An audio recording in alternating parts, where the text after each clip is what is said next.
নবান্ন পুলিশের পোস্টিং এবং বদলির ক্ষেত্রে একটি নতুন নিয়ম চালু করেছে। এখন থেকে পুলিশ কর্মীদের পোস্টিং এবং বদলির জন্য অনলাইনে আবেদন করতে হবে। এখানে নতুন নিয়ম সম্পর্কে কিছু মূল তথ্য দেওয়া হলো। অনলাইন আবেদন। পুলিশ কর্মীদের পিপিএমএস অ্যাপ, মোবাইল অ্যাপ এবং পোর্টাল কম্পিউটার মাধ্যম ব্যবহার করে আবেদন করতে হবে। 18 মার্চ থেকে 11 এপ্রিল পর্যন্ত সাধারণ বদলির জন্য অনলাইনে আবেদন করা যাবে। শারীরিক অসুস্থতার কারণে বদলির জন্য সারা বছরই আবেদন করা যাবে। লিখিত আবেদন বাতিল। বিজ্ঞপ্তি প্রকাশের আগে জমা দেওয়া সমস্ত লিখিত আবেদন বাতিল বলে গণ্য করা হবে।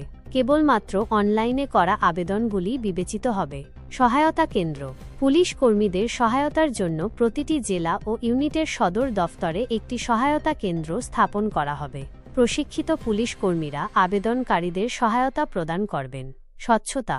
এই পদক্ষেপটি বদলি প্রক্রিয়ায় স্বচ্ছতা আনবে। অনলাইনে আবেদন করলে কাউকে ধরতে হবে না, কারও মুখাপেক্ষী হতে হবে না। সরাসরি আবেদন করে তার উত্তর মিলে যাবে। সুবিধা। নতুন নিয়ম অনুযায়ী সকল সাব ইন্সপেক্টর, সহকারী সাব ইন্সপেক্টর, সহকারী সাব ইন্সপেক্টর, মোটর পরিবহন, কনস্টেবল, মহিলা কনস্টেবল এবং পুলিশের ড্রাইভাররা পর্যন্ত নিজেদের ট্রান্সফার বা পোস্টিংয়ের জন্য অনলাইনে আবেদন করতে পারবেন। এই পদক্ষেপটি পুলিশ কর্মীদের জন্য অনেক সুবিধা বয়ে আনবে।